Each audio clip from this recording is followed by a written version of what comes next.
Books make you hope. Books make you dream. Books make you laugh. Books make you scream.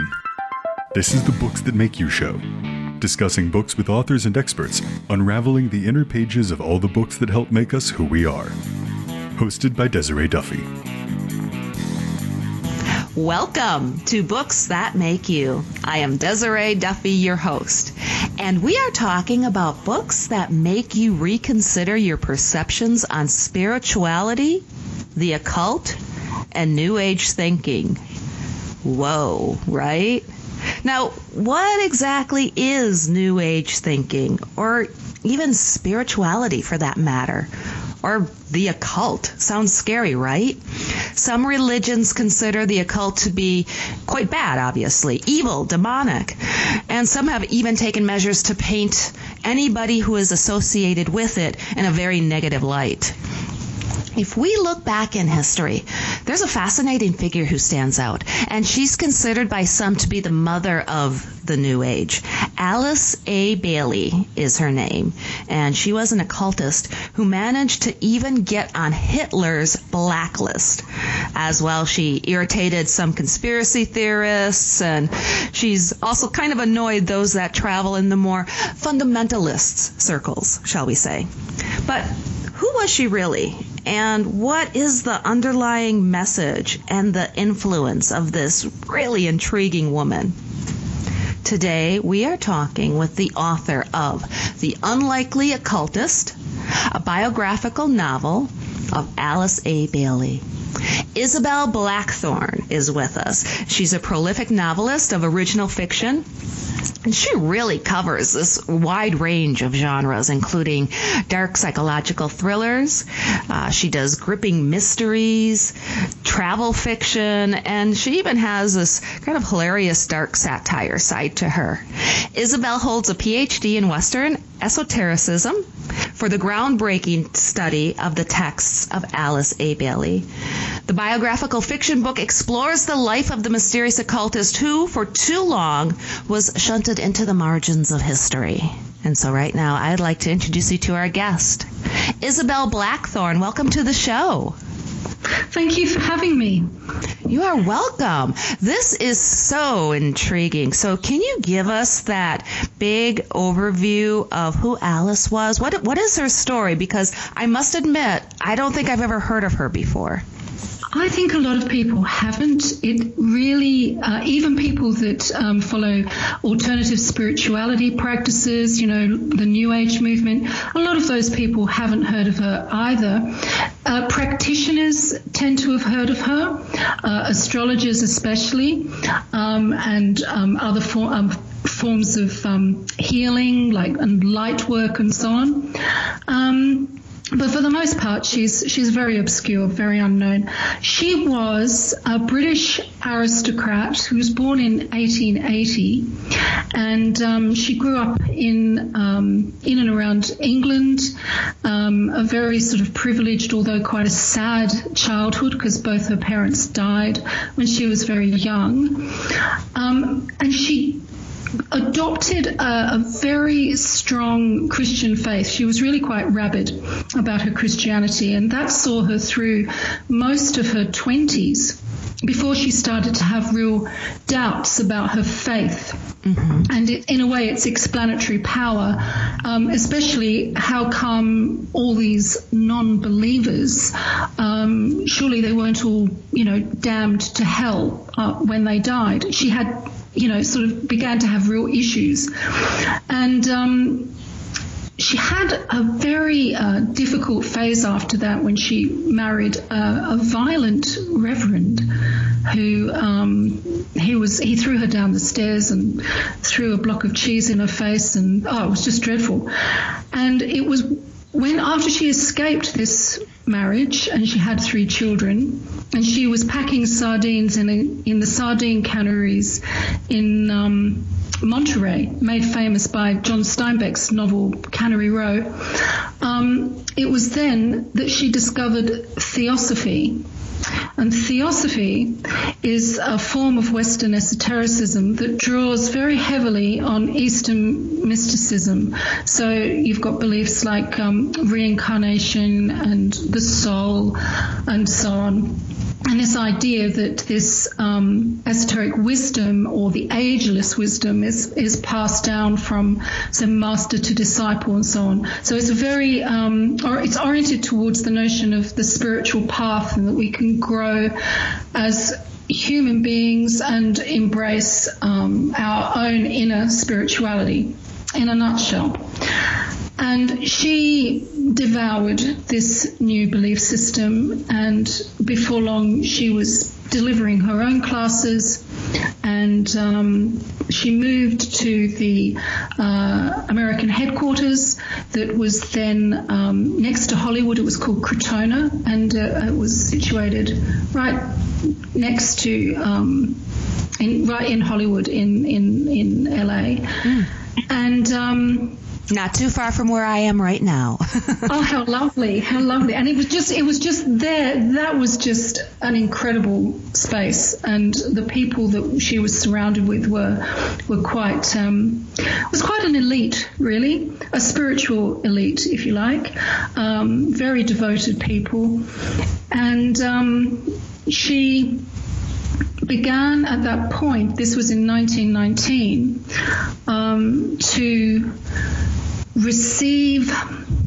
she was contacted by a master of the wisdom, a man called the Tibetan, or Djwhal Khul. And one of the keynotes of theosophy is this idea that there are spiritual masters, ascended masters, guiding the spirituality of humanity. And she was contacted by one of them, and he asked her to write a series of books on his behalf. Now, whether you believe in this or not, it doesn't really matter. She wrote 24 books. Whether it was her or Djwhal Khul is, open to debate. But what she produced was phenomenal, and it sort of took Western esotericism and turned it into a practitioner's handbook, a kind of instructional guide, a manual that inspired astrologers, esoteric healers, psychologists, all sorts of people. Right. That sounds like quite an endeavor. And so she was really pulling in different philosophies, but they were all related. And within these texts, finding the things where they had commonalities that could be used for lots of different things, like you were saying, astrology and healing. Is that correct? Yes, it is. And one of the things about esotericism, the reason why it's sort of like secret knowledge, it's secret because it's quite hard to understand. You either kind of get it or you don't. Some people are hardwired to think in an esoteric way, and it's sort of for people who don't, that have more of a rational mind, they sort of just don't get it. They don't understand it at all. It doesn't make any sense. I'm an astrologer, and that's how I just sort of stumble. Actually, I didn't stumble on Alice Baily. I was presented with her book, aptly titled Esoteric Astrology, and at that point in my life, I was very receptive, and I devoured it. I thought it was fantastic. So then I went off and read all her other work. And I think, other people wouldn't. You'd sort of think, you open up and you read a paragraph, and you think, oh my goodness, what on earth is this about? Whereas for somebody like me, they go, oh yeah, I get that. And that's so true. I mean, different people come at things with different perceptions. And I'm curious, the occult, New Age, spiritualism, are these all terms that essentially mean the same thing, or are they defined differently? And also, it seems to me that there are some groups, some factions, some religious organizations, some people who would like to paint this with a very negative brush. If you'd address that a little bit too. It's a huge subject. Spirituality is very, very broad, and really, I suppose, in essence, it's this idea, the very basic idea of personal growth. We can all grow and be better people. That everybody can accept that.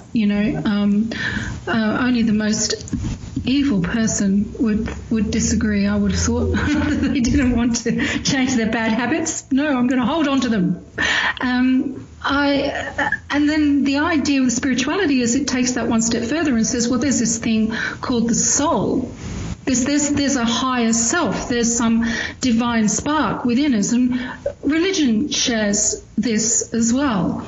The idea with spirituality, how it differs from religion, is that you sort of take away the religious scripture and institutions, and spirituality in our Western sense of the word is very much a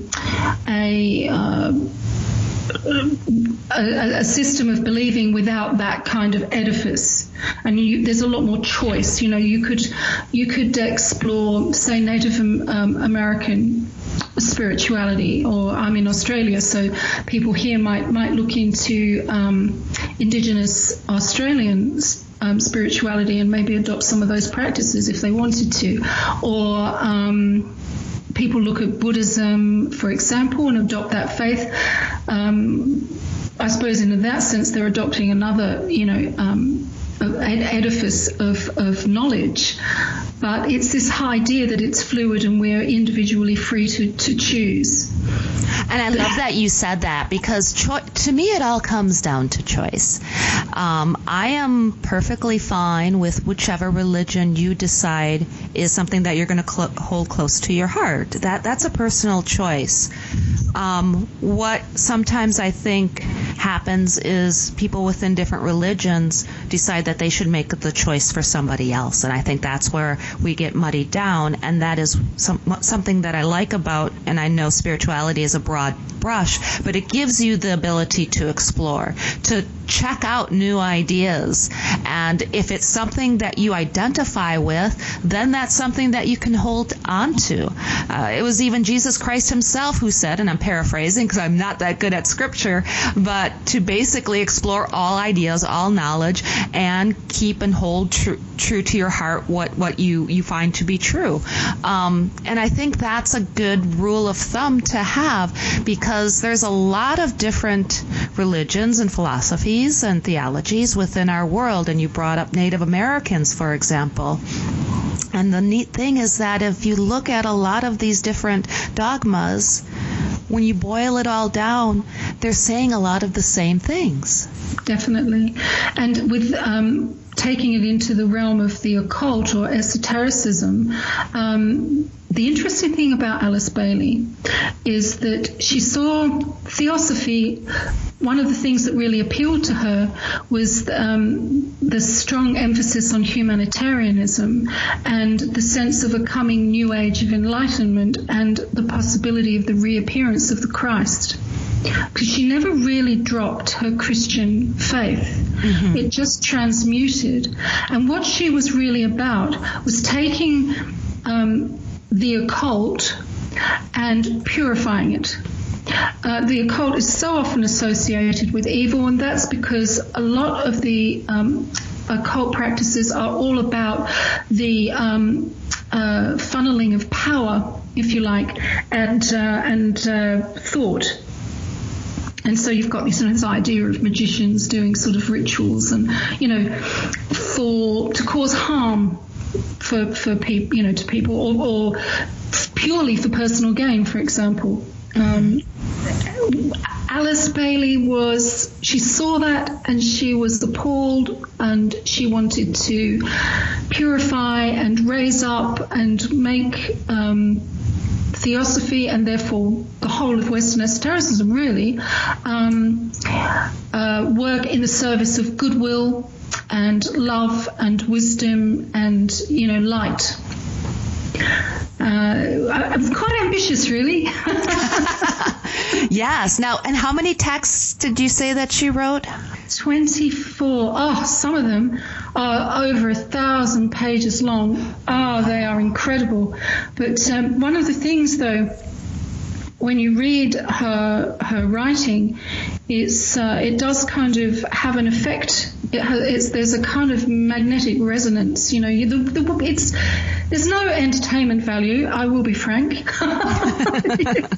But there is this pull, and in the struggle to understand this knowledge, you end up in a way much freer in your own thinking. It's quite surprising the effect it has. That's what I discovered in my PhD when I studied. I was actually looking at whether or not these texts themselves, if you applied them and, you know, really studied them hard, what effect would they have on your mind? And I thought, well, you know, as long as you're reasonably loose and not dogmatic about what they're showing you, then they liberate your thinking. And I thought that was beautiful. Right, and it does seem that we should be able to trust not only ourselves but other people's to be able to think.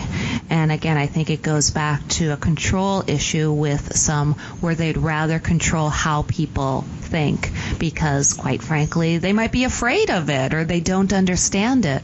I think it's interesting, too, that conspiracy theorists have different philosophies and ideas about her. Do you want to talk about that a little bit?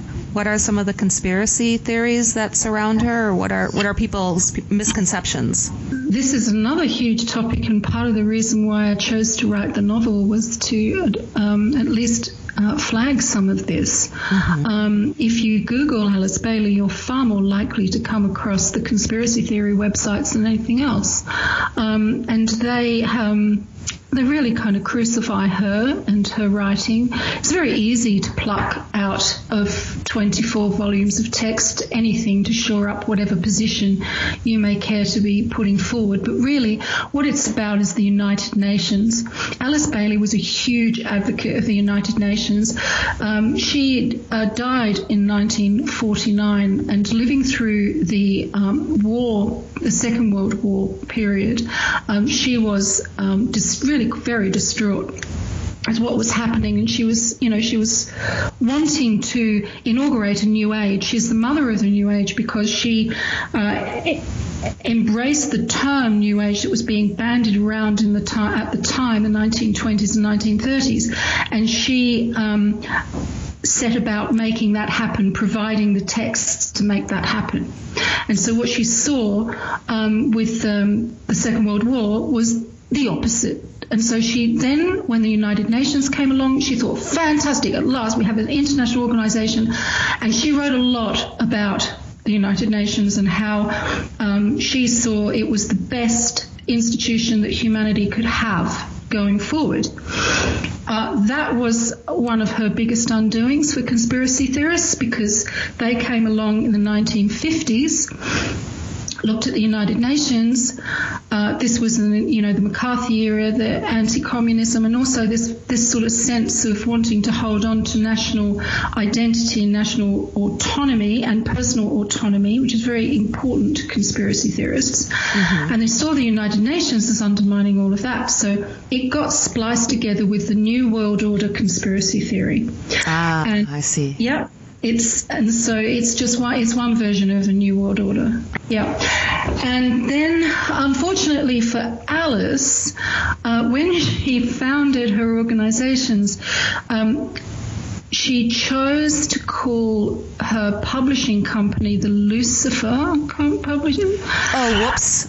Yeah, whoopsie daisy. And yep, she did change it to the Lucis Publishing, the Lucis Trust. Lucis means light.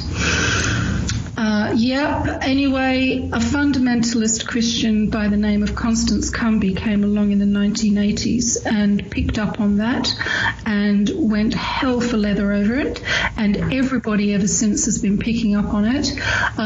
You only need to say that. It's like she's damned. Her and all of her work is damned because she made that one mistake. They do not need to look any further than that to prove she's absolute evil, working doing the devil's work.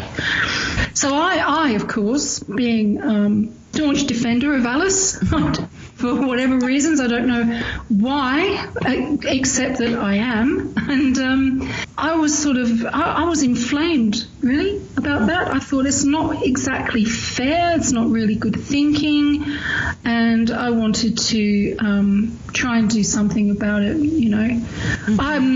I'm not going to slate conspiracy theorists as a group of people. I just happen to think that on this one point regarding Alice Baily, they're misguided. And she even got under Hitler's skin, right? He put her on his blacklist. Yeah, she was lecturing throughout Europe at the time in the 1930s, and it was her comments on Jews that got her on his blacklist. And you know, she was which brings up another controversy, because she is accused of being anti-Semitic. Hugely complex issue, this one, and we probably don't have enough time to discuss it. But yeah, she was put on Hitler's blacklist for that reason. Who do you think should read this book? Anybody who is interested in spirituality and alternative ways of viewing the world. Anybody who's curious as to the roots of things that we kind of take for granted almost now, like everybody's heard of Reiki and reflexology and aromatherapy and all of these different things. You go to the hairdressers and get some of this stuff. Well, it didn't used to be like that. So this book would appeal to people who were just like curious as to see, you know, partly how it all began. Yeah, and it is. It's so fascinating how everything coalesced together and has just given birth to so many different philosophies. And you said that you do astrology. Is that right? I'm an astrologer, but I don't practice it. Partly because I have a really big issue with telling people things about themselves, and then it shapes. It's sort of too powerful. People take it on and could live their lives by something that I said, and I don't want the responsibility. Mm-hmm. So that's why I don't. But it's absolutely fascinating. You know, it's so absorbing. It's like genealogy or what are those other hobbies where you just get completely lost. Mm-hmm. I can imagine. Well, you touched on so many fascinating topics. We could probably do a show on each one, whether it's Reiki or using gems, again, astrology. Reincarnation is something that's always fascinated me as well. So I can see where this book is, I guess in a lot of ways, it's a primer for people who want to get that big, broad overview, and they can use that as a launching off point to explore in different directions. Absolutely. Let's talk about some of your other books, too, because you have quite a list. Oh, yes. I have been quite prolific the last few years. I have journeyed into dark fiction, which was marvelous, but it taught me a lot about writing. Certain techniques that you find in horror that you don't, if you're writing historical fiction, you wouldn't go near them. But if you bring those techniques into historical fiction, you'll be a better historical fiction writer, in my humble opinion. I love it. Love it. And so I've been, sort of genre hopping, really learning as I go, and I have a huge passion for the Canary Islands, which are off the coast of Morocco. Mm-hmm. Spanish islands, and I used to live there, and I can't help myself. I have to keep setting books there and exploring the history and culture and so on. And so, and I also have a very exciting current project, which is based on my own family history, because my great-grandmother was a spiritualist. Oh, really? Now, did you know that before you started writing this book? That was the reason why I decided to explore her life, and I've been immersed for the last year in her genealogy and piecing together her story, and I've written the first draft, and it's incredible. Spiritualism was just part of the picture. She was a private nurse through World War One, and absolutely fascinating stories. So looking forward to getting to work on that. But yes, I do have rather a broad collection of books, something for everyone. Except children. I can see why. Don't let the children read the scary books. Where can people find you online? Do you have a website, social media? I'm everywhere. I really, yes, I do try to cover all bases. Isobel Blackthorn is me, but you need the spelling right. It's Isobel, and Blackthorn with no E on the end. And with that name, you will be able to find me. IsobelBlackthorn.com. I'm on Facebook. I'm on Twitter. I'm on LinkedIn. I'm on Goodreads. I'm everywhere. Well, and right now you're in Melbourne. You live in Australia now, right? I do. I'm English, and but I've lived most of my life. I have to count. No, I'm not going to count on my fingers. And I've lived most of my life in Australia, and it's very lovely here, and especially on the south coast where it's cold. It actually does get cold in Australia, but only on the south coast. Ah, okay. Well, I love it. You're very well traveled, and I think that also brings a lot to an author's writing too, because you've witnessed and experienced many different cultures and lifestyles, and I think that just enriches writing as well. Well, thank you. And I love the United States, I have to say. I went for the very first time in January of this year, and I was in Las Vegas and the Nevada desert and Texas and San Francisco, and it's left quite an imprint. Oh, you were to a lot of very fun cities, weren't you? You missed L.A., though. You should have came down and visited me. Next time. Okay. Sounds like a plan. Isobel, thank you so much for joining me today. I appreciate it. It was such a lovely conversation. I've really enjoyed it. Thank you so much for having me. You bet. And once again, my name is Desiree Duffy, and thank you for being with us today here on Books That Make You. And you can find out more about us. The website is booksthatmakeyou.com. And you can also follow us. We're on Facebook and Instagram. The executive producer for Books That Make You is Desiree Duffy. Produced and sound mastered by Phil Giangrande. Engineering by Dave Nabox. Social media and promotion by Bree Sweeter. For more, visit booksthatmakeyou.com.